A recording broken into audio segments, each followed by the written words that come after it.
Facebook Live with my lovely pal and fabulous author, Carmen Reid, and we're going to be talking about all things writing. We're going to be talking about lots of different books, but most of all, we're going to be chatting about Carmen's new book, Worn Out Wife Seeks New Life, and it is fantastic. So, Carmen, how are you?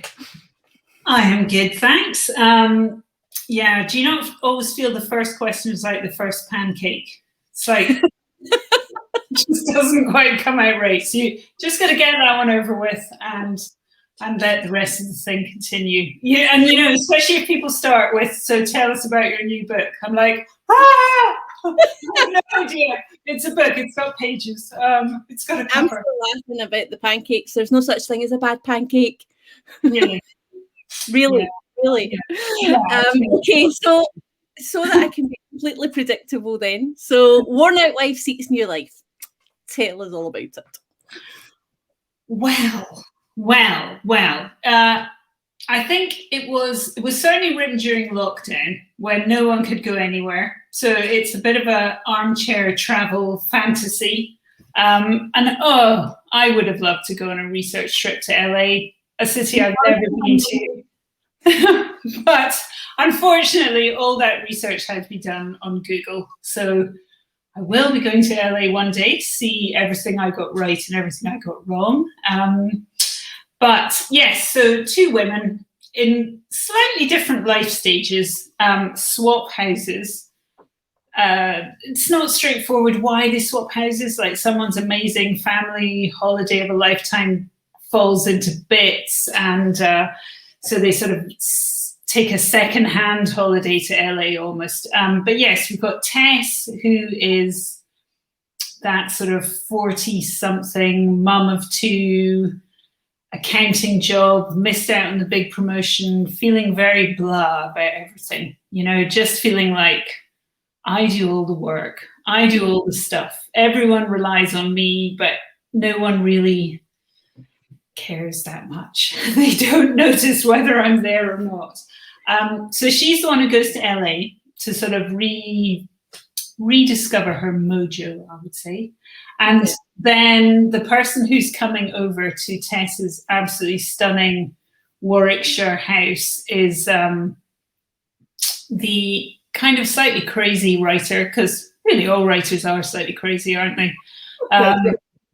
Crazy, angry screenwriter, River, who is just, everything's a bit chaotic with her, and she just sees this beautiful English house, and it's near Stratford-upon-Avon, and she's working on a sort of Shakespeare Merchant of Venice meets High School Musical crazy script, and she decides that's the place she needs to be. So, hilarious adventures ensue, hopefully.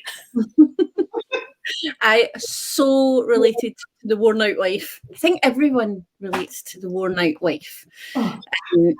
Part of that, whether you're a wife or not. It's just, you know, I think everyone reaches those stages in their lives where they just think, okay, I just really want to go and live my fantasy life, which would be for so many people in LA. It's been nice, but I'm done with it, and now I need my fantasy life. Thank you very much.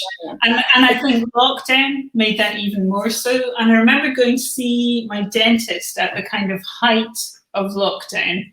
And the receptionist behind the desk, I was like, "Hi, how are you?" And she was just like, "Well, what can I say? I can't go out with my girlfriends for a nice glass of wine. I can't plan a summer holiday. Every day is just the same day. But otherwise, I'm fine." I think we were just all like that, weren't we? Well, I can't do anything nice, but I'm trying to just cope. But what I think really funny is when you say to somebody, "How are you doing today?" You're just looking for fine. I love it when someone gives me what they are actually doing that day. Yeah. You know, I mean, I am, well, obviously, so full disclosure, Carmen and I have been friends we worked out not long ago, over 20 years since we first started writing, and we worked on a Scottish book together. Yeah. And over the years, like your books are the only other books that make my my shelf in my bookcase that has all my books on it. and you've got a wee bit in that as well. Oh, You're on my me shelf. you're on my shelf too. Because we are. I know, but we actually need an extension for the amount of books we've both written. It's quite a lot. So Carmen and I used to call ourselves Daisy and Ermintrude because we're like the dairy cows that produce, keep, churning the mic. So what made you decide to come back? Because you took a break. So what made you decide to come back to write again? And what made you decide on this sort of type of book and this storyline? Well, I have to say, I have had a break away from being published. And I have been writing in that time, although not nearly as much as I was before. Because you were working, full-time in another job as well, weren't you? Yeah, which I am actually still doing. So the writing is kind of around the sides now, which actually is quite good. I think when it was full-time writing, that does bring its own stresses. I know people think it's so idyllic. Hush your mouth. When you were writing full time, you and I used to be able to meet every month in IKEA for breakfast. That was obviously lovely. Yeah, being in charge of your own time is lovely. It was worth it just for that. So yeah, I mean, I have been writing and I've been trying different things, and I suppose in some ways this is the thing that really kind of worked for me. Some books were too sad, some books were too serious, and this one was kind of, got all systems working really. I can't really think exactly when I had the idea or how I had the idea. Of these two people swapping, and I quite like the idea of, that the husband having this other glamorous woman living in the house, and that kind of whole dynamic that shook him up a little bit as well. And then in the background there's another sort of third story about a son, because it's that sort of age when your children leave home and start to have their own lives, and you're not as in touch with them as you were, and you maybe think things are going okay, and they want you to think that when things aren't going okay. So yeah, it's a whole kind of combination of different strands woven in together, and I always do enjoy creating a comedy scene. Yeah. I'm sure you must feel the same. Filters in this book. There are some scenes in this book that had me laughing out loud, much as that's a cliche, but I was actually chuckling away when you are definitely brilliant at the comedy setup and the comedy scene. Yeah. It's hard. I'm not sure whether to speak about them and give anything away or not speak about them. But yes, let's say cream cakes, defibrillators, dogs, dog poo, and spatulas.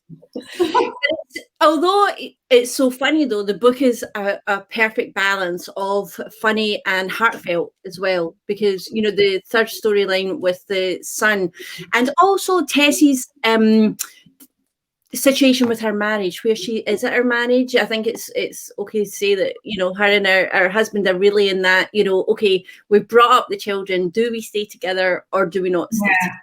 And I think do we go? Yeah, that a lot of both husbands and wives can relate to, that whole sort of, the children have been your focus for 20, 25 years, however long, and then when they go, you're a bit like, okay, so who are you again? Yeah, and I think they give your life and every year that sort of structure. It's like you're moving into this year, you're doing this exam, you're aiming for this next step, and I think when that's over, it's quite a shock. It's quite sort of like, oh, right, we do actually have to think about ourselves and what we're going to do and what kind of keeps us moving forward.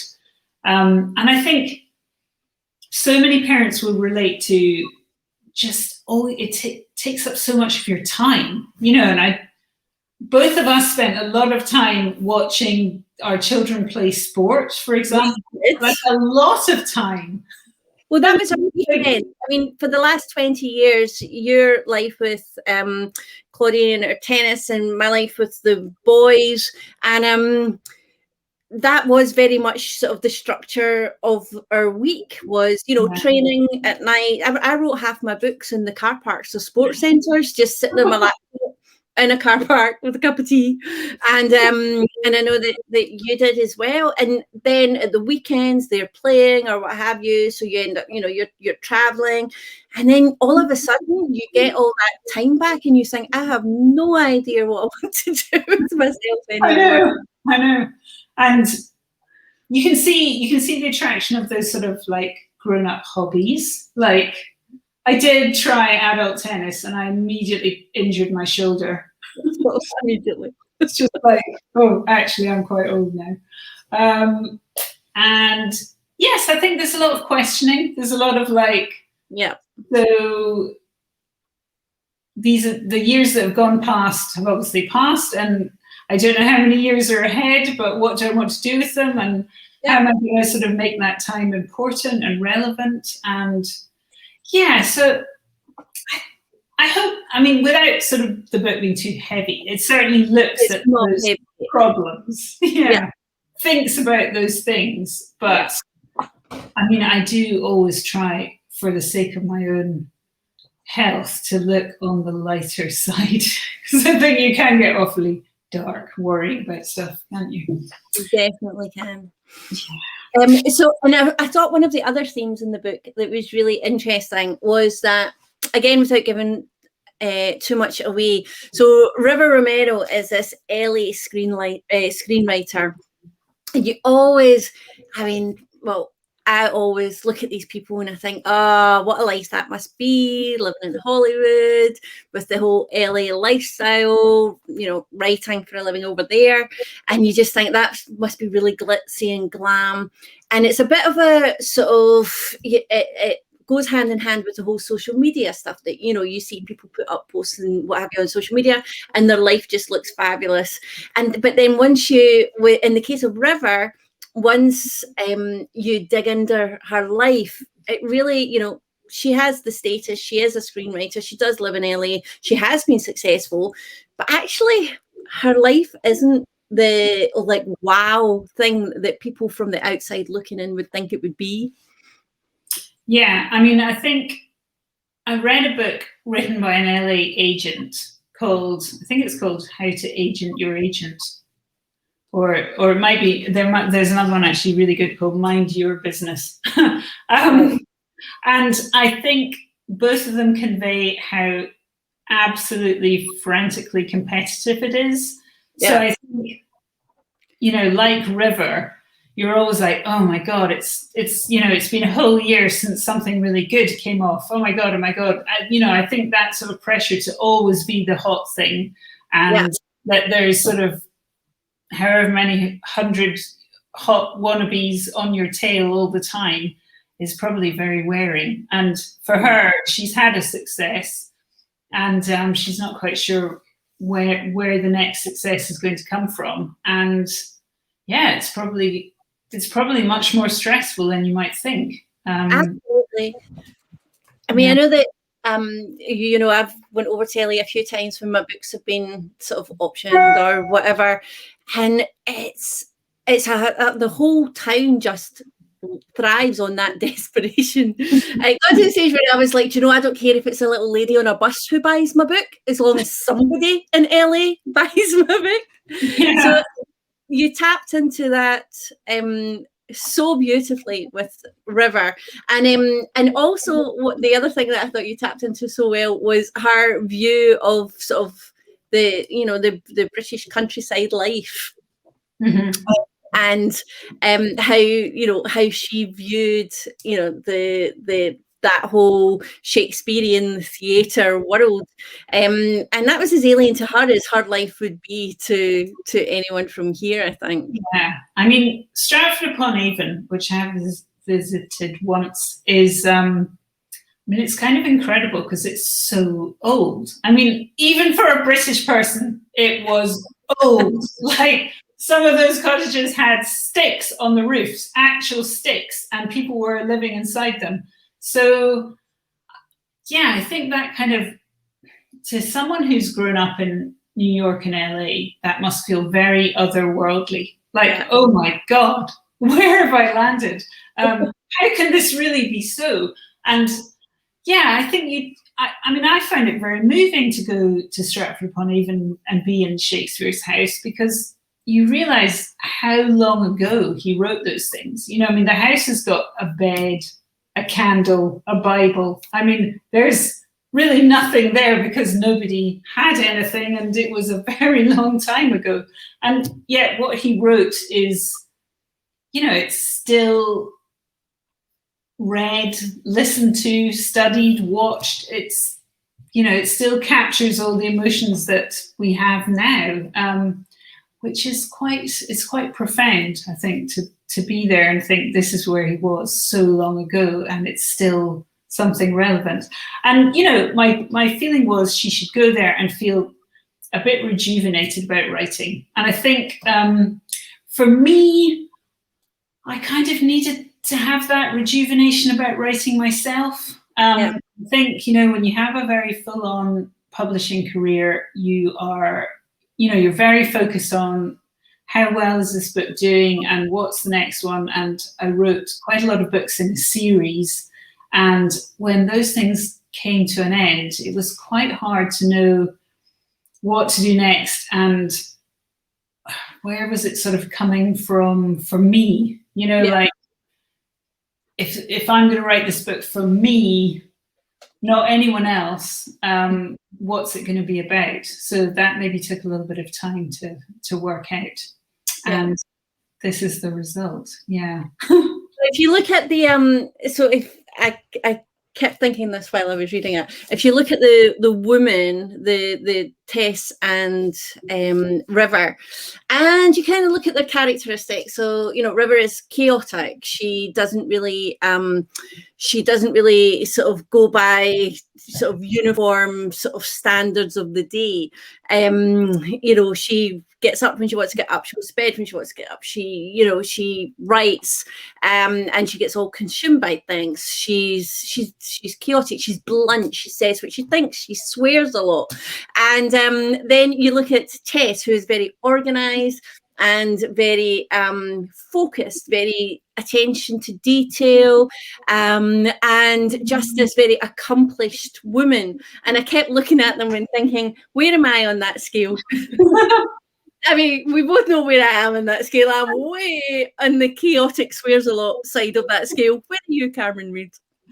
Well, I think it's funny. Thomas, my husband, who knows me very well, said, I feel like I'm reading about two different halves of you. Oh, yes, so did I. Exactly what I thought when I was reading it as well. Yeah, so I think I maybe kind of veer between the two, actually. You know, sometimes I like to be really organized and on it, and I can be very like people pleasing, say what I'm supposed to say, blah, blah, blah. And then I think sometimes I'm just like, I'm done with that. I need to be wild and free and chaotic and swear and never mind the consequences. So yeah, I think I'm a little bit schizophrenic about that. I think that side of you is the one that I go out for lunch with, isn't it? But I am very tidy. But unfortunately, I live with three people who are not particularly. So I just had to let something give there. But I keep telling them, when I live on my own, it's going to be pristine. No, I definitely thought that it was very interesting reading about, you know, as I say, I could see that was two different sides of your personality. Because one of the things that we've talked about before, that I always find it really interesting, is in terms of your writing process. So you are very much far more organized than me. You know, I'm a River. I get up, I wake up in the morning, I type until I fall asleep, and then I get up again and I type, and I do it in really short periods, and everything is on the hoof. I don't plan anything. I have no plans whatsoever. But you are very much more organized and very much more structured. So tell us a little bit about your writing process. I know my writing process fills you with absolute horror. But, you know, who's to say you're wrong? I know that the Coen brothers work like you do, and they like to actually box themselves into a corner from which there is absolutely no obvious return. So that's why in those films there's these moments where you go, what's going to happen next? And I guess the answer is they didn't have a clue. So, but then they thought of something brilliant. So yeah, I think I don't like to start writing till I've really thought about what the story is and who the characters are. So I guess a lot of work goes on in your head, and I'm sure you must do that. You know, I'm sure you must do a lot of the thinking and the planning and the plotting. No, okay. No, it just you're obviously like Mozart, Shari. Apparently, no, I'm really not. He sat down at the paper and just wrote it out. Never even corrected anything. I get too anxious if I think about it too much. I'm much better. Right. Just, head down, and I'm not leaving this desk until I have thousands of words on this page. That's and it's, you know, that's not for a second the right way to do anything. And like I say, I know it completely horrifies you. So in terms of, do you just think it through and then start writing? Do you make notes? Do you And I think about the characters quite a lot and what their sort of story is and their background, and I do that. What they're kind of like, you know, what clothes they wear. And clothes is always important for me, because I always think I can tell what you're like by your clothes. So it's always like characters, I have to know how they dress and stuff. So and then I write myself really quite a detailed synopsis. And then I get in there and write really nitty-gritty chapter plans. And it does all sound unbelievably boring. Like, everyone goes, God, how can you write when you know exactly what's going to happen? But it's kind of like having the map, and then the journey is often a little bit different from the map. And I think when I start writing, I probably start kind of quite slowly and do an hour or two a day for a few weeks until I sort of get into it. And then, you know, when I'm really into it, then I do those sort of full long days as well, and have, like, you know, music blasting in my ears and stay up really late. And it all gets very river and rock and roll, really. Yeah, I think it. And I've lost count of the number of times that you've texted or whatever, you like, shall we meet up this week? And I just type back in big capital letters, I'm on deadline. Yeah. Yes, you're so much more organized than I am.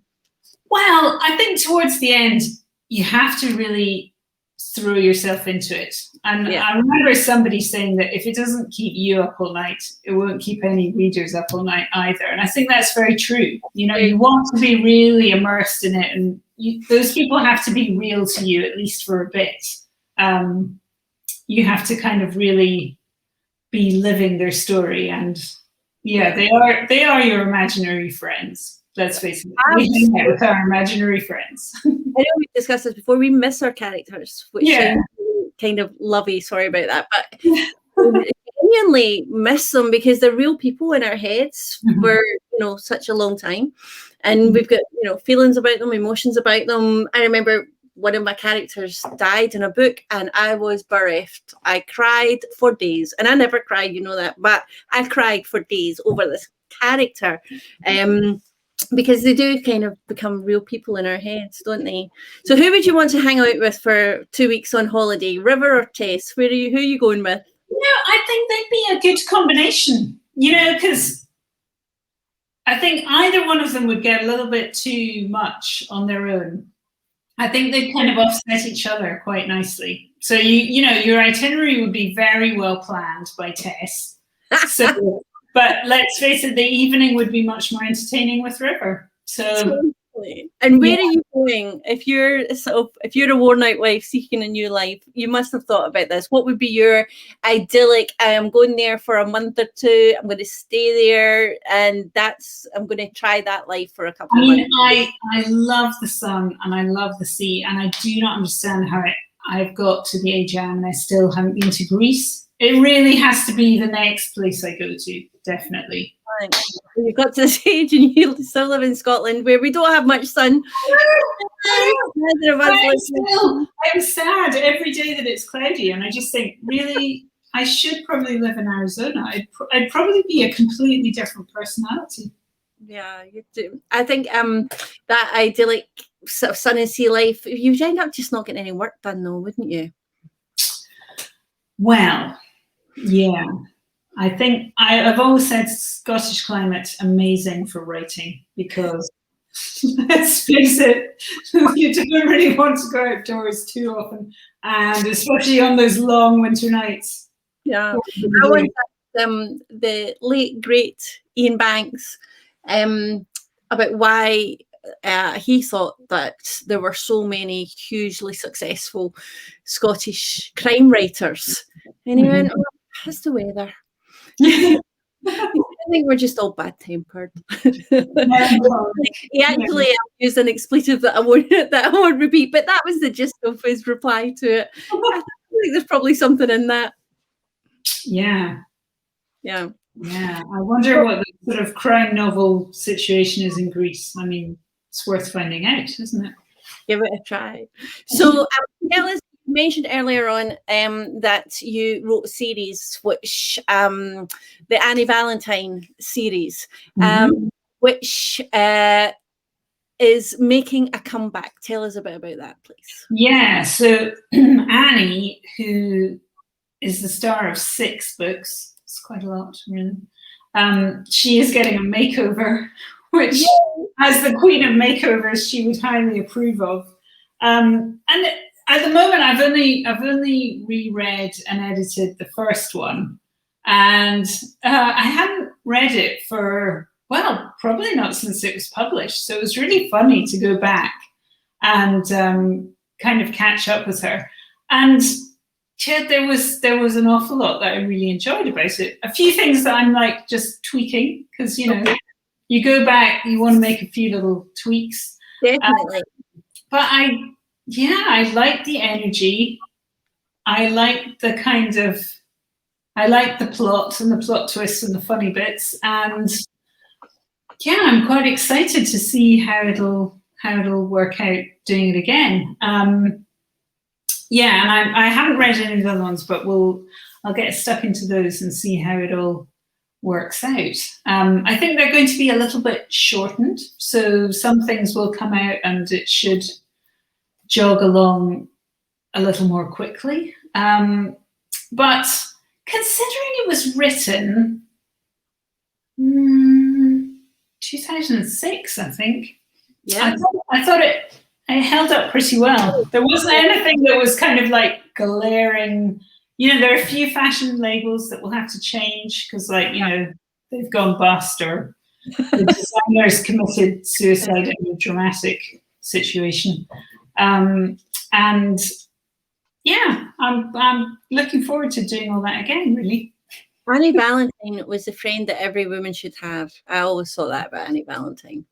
Yes, I thought she was just really down to earth and just really positive, and she just always thought the best of people and always wanted the best for them, and just was a little kind of cheerleader to everyone who came across her path, really. And I always like the double act with the Russian billionaire's wife, which, funnily enough, doesn't really kick off in the first book.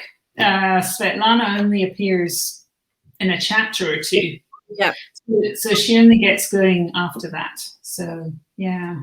Well, it would be great to read them again and obviously see the differences between the originals and now. Not that I could remember that far back. I mean, I loved those books. You and I used to talk about them endlessly over the years, like when we were together. And it's great that Annie's getting another outtime. We've got loads of comments. Hi to everyone who's joined us. Hello to all the Boldwood authors who are on. Oh, we love you all. We love being a part of Boldwood, so thank you very much for joining us. So some of the questions, Judy Lee is asking, what's the very best bit about being a writer? I think it's when you're just really in it. You know, like when everything is working, your head is just totally in the story, and you're really, I think there's even a psychological term for it. I think it's you're in the flow. And it's like, people who write and people who paint and people who make things with their hands and garden. And it's a particular sort of state of mind when you're creating something that time just, you lose your awareness of time and really anything else. You're just completely in it. And I think those are the really good moments. And like when you're feeling really pleased with what you've done.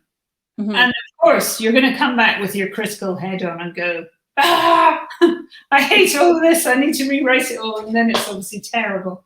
But the joy of writing is a pretty wonderful thing that anyone can have, actually. I think people who journal and write poems and write letters, and even people who take time to send someone a message on email can really get into that very nice creative zone. So I think that's the very best bit. And now I'm wondering what Judy thinks is the best bit of writing. Can you? Yeah. Judy, if you can comment, let us know. I've been asked that question as well, and not to be flippant, because I mean this with my whole heart. I think the very best thing about being a writer is when you type the end, because I live in a state of perpetual panic that I'm not going to finish the book or have the ending I want, or that it's not all going to come together and it's all going to fall apart. So when you actually get to the end, it's like that. There's nothing like that euphoric feeling of, okay, it might not be perfect, but we got there. We got to the end. Yeah. So, I don't feel really exhausted by it all, usually. It usually feels actually physically exhausting to get to the end of writing a book. It's a mammoth task.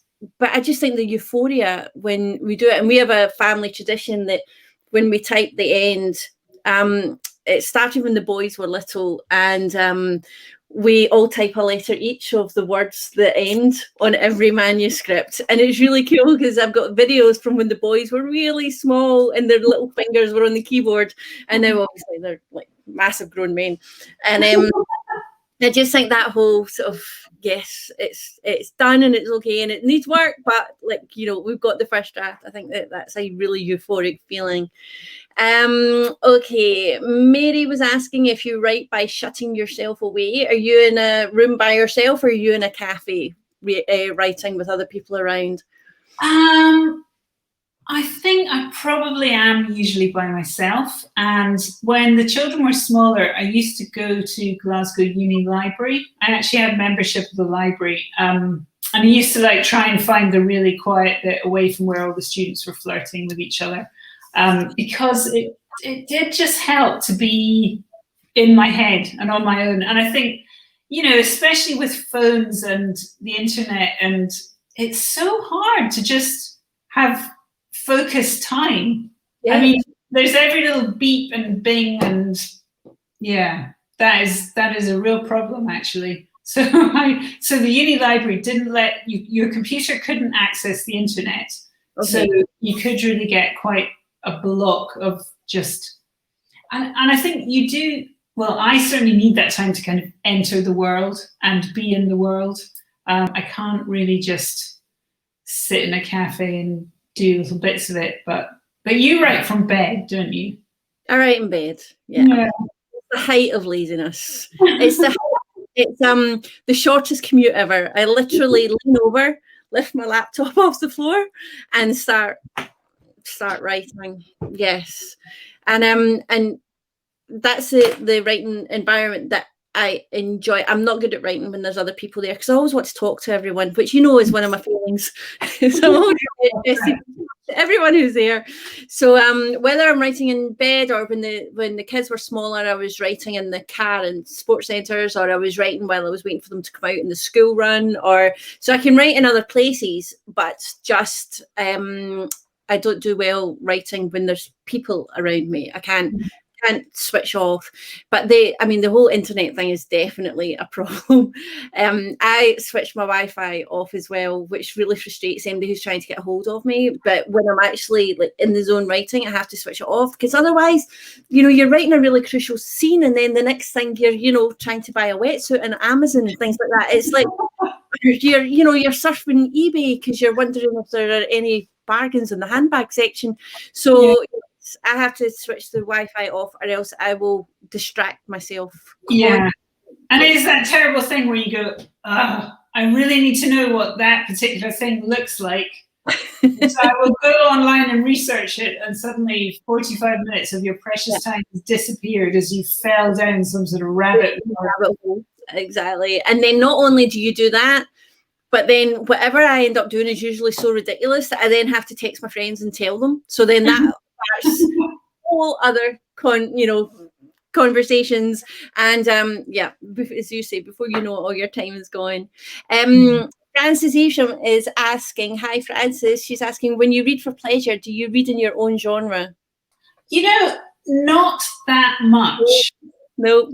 A little bit, but not that much, because it can just be a little bit tormenting, as in, you think you've invented this, honest to goodness, I am absolutely certain I wrote Your Knight in Shining Armani first, and then I'm sure I've read it in 2 other books, and and then you just think, oh, people are going to think I copied this, when you really didn't. You just, we're thinking of the same things at the same time. So I don't read an awful lot of rom-com, but I do read some, of course. I read your books. I read some Jill Mansell. I read some Sophie Kinsella. And then I like the kind of, I do like, sorry, name's gone out of my head. And I like some of the American writers who are in the sort of rom-com vein. Of course, they're not called rom-com, they're called serious male writers who are also good at comedy, because there's just that whole thing going on.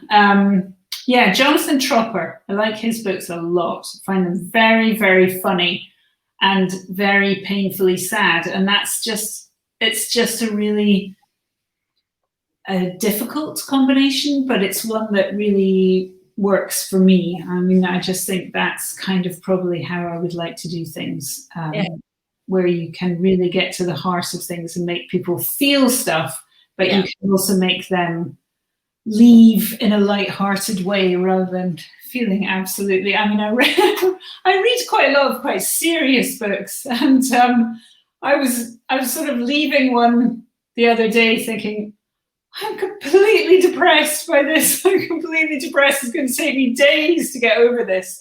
And even though I really enjoyed the read, I'm not sure it's very fair to leave the reader in that state, I don't read a lot of crime novels, although I read a few. I would just say very broad reader. Thing.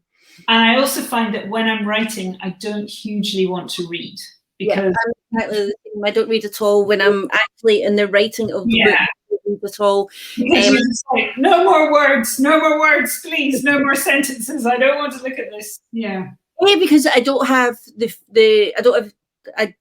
because of the way I write, I don't have time to do anything else other than write. I pack it all into one day, but also because I find it, again, it's that whole lack of distractions.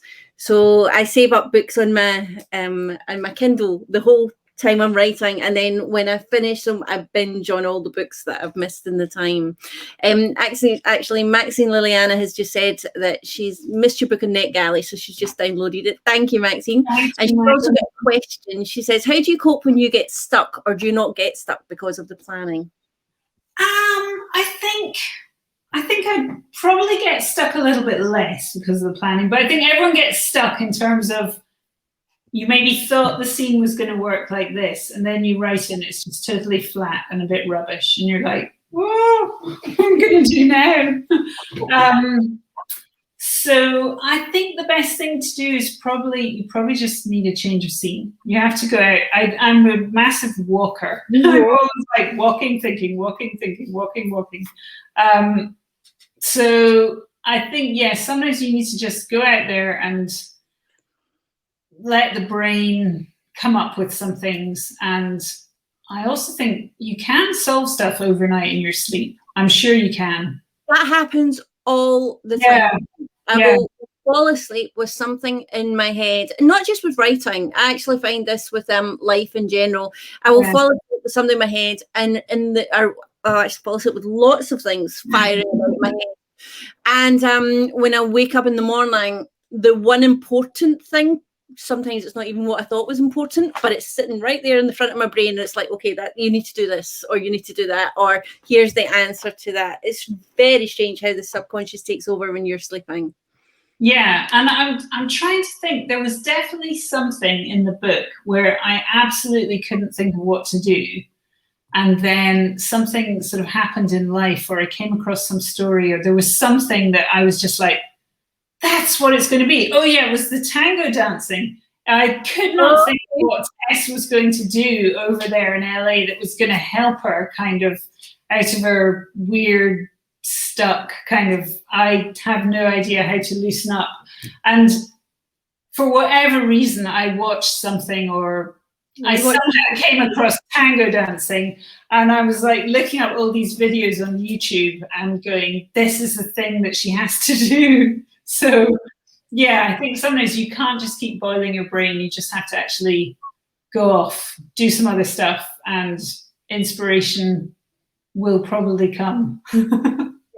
Have you been tango dancing? Have I? No.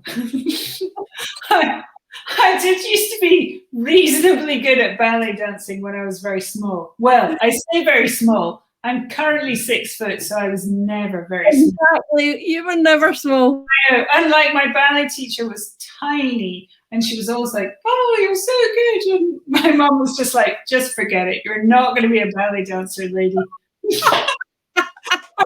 I say the ballet teacher was so kind and always telling me how good I was and stuff, but in every single show, you know where this is going. Guess who played the man? No tutus for me. No Prince outfit. Mr. Pig I got dressed up as in one show. Who does ballet to be Mr. Pig? I don't know. My son was a camel in nativity plays for years. A sheep. Apart from the time that he was a snowman, and my attempt at a snowman costume was so bad that everyone thought he was a penguin. Are there snowmen in the nativity? I mean, surely they would melt. I don't know, but we were calling him Happy Feet for months. Oh dear. Now, while we're giggling, I think there's a question there from Sheila saying, do you find it easy to write comedy? Hi, Sheila. I love Sheila's book. Tell us, do you find it easy? I think in some ways I do. I mean, I don't think, it's kind of like you have to get the picture of the whole scene. The whole thing needs to come together, and you need to have that feeling of the kind of setup and how it plays out and why it's there. And yeah, I mean, I feel it's like quite a technical challenge almost, but I do really enjoy doing it. Yeah. What do you find most difficult? Do you find it more difficult to write comedy or to write the really heart-wrenching, emotional stuff? Where do you sit on that? Good question. I think it might actually be harder to do the comedy because, you know, you're flat on the page. You've got no props. You've got no kind of visual gag. You can't control the timing either. Whereas the heartfelt stuff, I would say that is almost easier because we've all got that direct channel to those emotions. And it's always about being quite measured with doing those things. You can't overdo it, you can't underdo it. So I think it's I think those are a bit of a balancing act to get right. And yeah. I think it depends a little bit on your own personality with that as well. I find the comedy easier to write because I tend to live life in a very flippant state of mind in general, and as you know, and I tend to like to find the funny and see the funny in everything, and one of the things in our writing processes, I know for both of us, is you feel what you're writing. You actually feel what you're putting down on paper. So when I'm writing a really emotional scene, I mean, I can be completely bereft and sobbing my heart out. I mean, the book that I've just finished writing, I was an emotional puddle for at least half of the book, and I would be in absolute pieces writing it. And because you just, you feel whatever it is you're putting down on paper. So for me, I think that stuff I find the tougher to write than the comedy, because as I say, it's like, I tend to sort of pretty much exist in a very flippant state of life, or state of mind, sorry. So have you ever tried, just you mentioned earlier on there about writing crime, have you ever fancied writing a really dark sort of... Well, I had a crack at, I wrote a World War II book, which was kind of aimed at young adults. And it was fantastic. I loved it. Thank you. I did really enjoy doing that. And it was very different. And actually, I can't think that there are any laughs at all in that book. I think there might be some like slightly lighter moments. Yeah. But on the whole, it's kind of action-packed and dramatic and quite scary. And it was based on a true story, wasn't it? Yeah. And it's funny, people were commenting earlier about the meanness of some reviewers. I think I got one review on that book going, I can't believe this author has portrayed, that such young people were in the resistance and asked to do such difficult things. It's like, yeah, I know, only based on true fact. Exactly. But you know better. So would I do that kind of thing again? Yes, actually, I think I probably would. And it might be quite a nice balance to writing lighter books. Yeah, I think. You mentioned their reviews. I mean, we talked about reviews before. Do you read them? Do you let them? Do they affect you? Where do you stand on reviews? Well, I'm a bit baffled as to why some people feel it's okay to be so mean. I mean, I'm not sure why. Yeah, I mean, if I read a book and really don't like it, I'm just quiet about that. I'd really rather spend my time talking about things I had really enjoyed reading than dissing somebody's hard. I mean, I think if you've written a book, you would never write someone a bad review because you know how much work it is and you know how much feeling has gone into it. And so do I read them? Yes, but I read reviews that are, I'm definitely more focused on reviews that are positive than negative. And I think it can be quite helpful to see what people like and what people don't like. And especially if a review is well written and someone does seem to know what they're talking about, that can be very constructive. But I try not to read things that are sort of 1 and 2 stars because... Do you just not read them, or do you read them and dismiss them? I think I probably try not to read them because those phrases can really get stuck in your head, I think. Yeah. Are you ever tempted to reply? I don't think I have ever done that. I mean, I've thanked people for nice reviews, but no, I've never sort of taken up issue. I know some authors have, and I've sort of do you realize I'm a real person with real feelings? Yeah. What about you? What's your approach? I used to read every single review, and I used to take them to heart. I would say probably, I mean, you and I have both been writing now for over 20 years. And I would say, definitely there was a time when I read every review, and like every one of them sort of, was absorbed. I wrote a book review column for a newspaper for nearly 20 years. Mm-hmm. And I absolutely did not print critical reviews, because I just, for exactly the same reason that you just said there, if I didn't like a book, I put it to one side, and I found another book that I really enjoyed that I could talk about, because I think it's subjective, and I don't think anyone has I think that everyone sort of can have their opinions, absolutely. I just choose not to share mine. If anyone else wants to share theirs, that's if it's negative, I choose not to share mine, because it might just be that might just be something that doesn't resonate with you, and in that one book, and it's so subjective that I don't ever do that. But I have to say, I had a situation a couple of months ago where someone had reviewed a book of mine a while ago. They said it so annoyed them they wanted to throw it at the wall. And I just thought, oh, right, okay, that's going to, that's not going to do your walls much good. And then the same person reviewed a more recent book, and I'm like, why read it again? Why read another one? And gave it a terrible review. Why read another one of my books when the last one wanted to throw it at the wall? Yeah. What is that about? It's like, I think it's one of those things. In life, I don't agree with everyone's opinions about life. It's life, or how to live life, or whatever. So I think it's only natural that we're going to have reviewers will have differences of opinion to what we think, and I think that's absolutely fine, and I respect everyone else's opinions. But I choose now not to take them on board. I don't.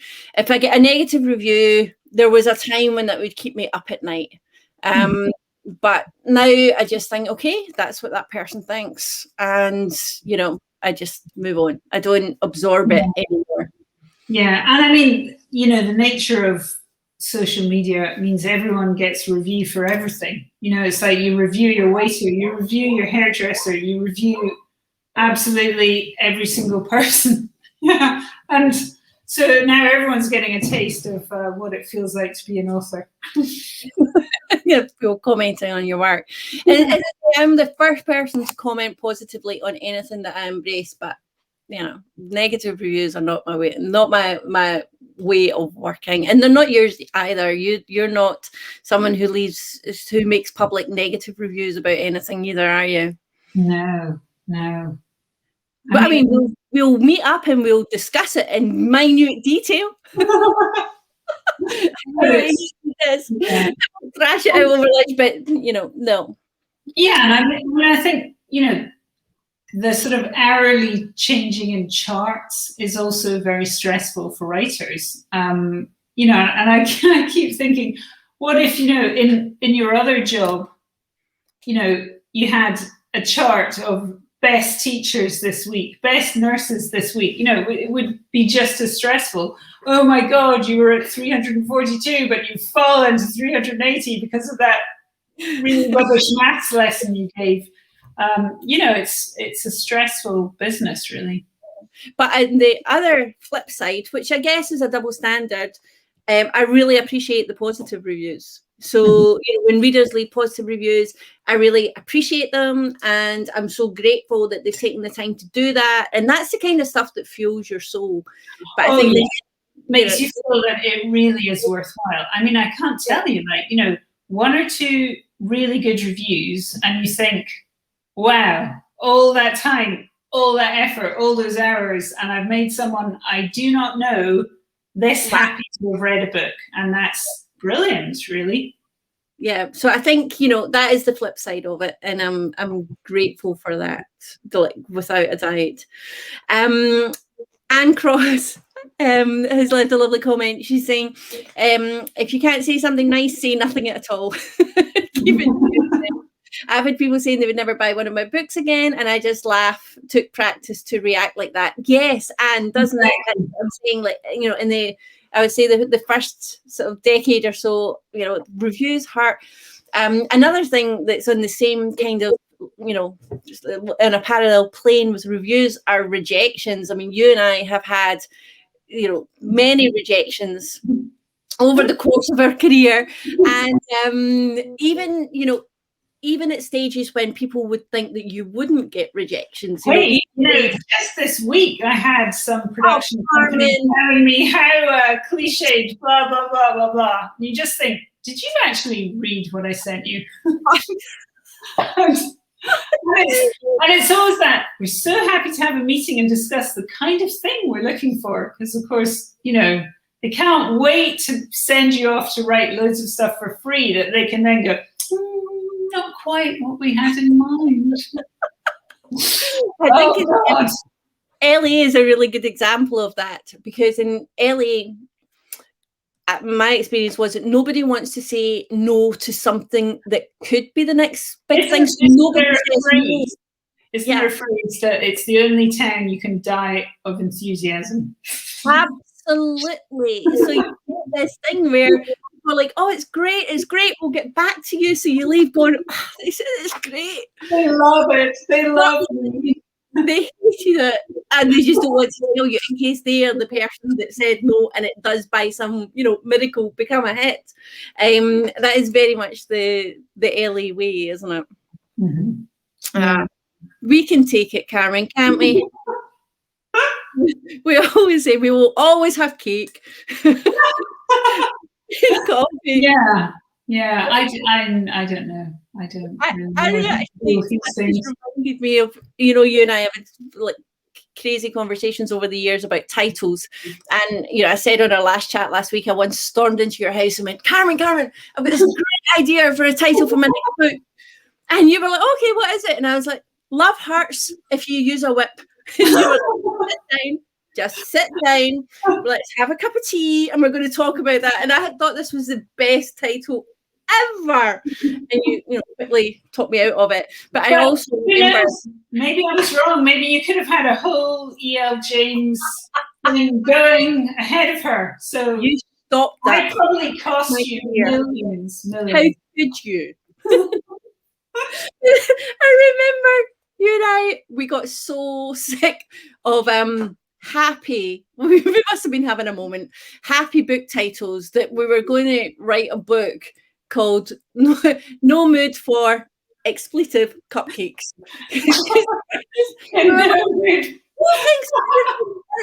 Every situation can be solved by cupcakes. Yes, there was a lot of cafe lit going on at that time, wasn't there? Cafes, cottages, cupcakes. These were the things, yeah. They were. And you and I were just having a moment, I think. It was one of our cynical moments where we were rebelling against it. And the book that I was writing at that time, that was the working title in that book for ages. You know, I got a cover mocked up of somebody kicking a tray of cupcakes over.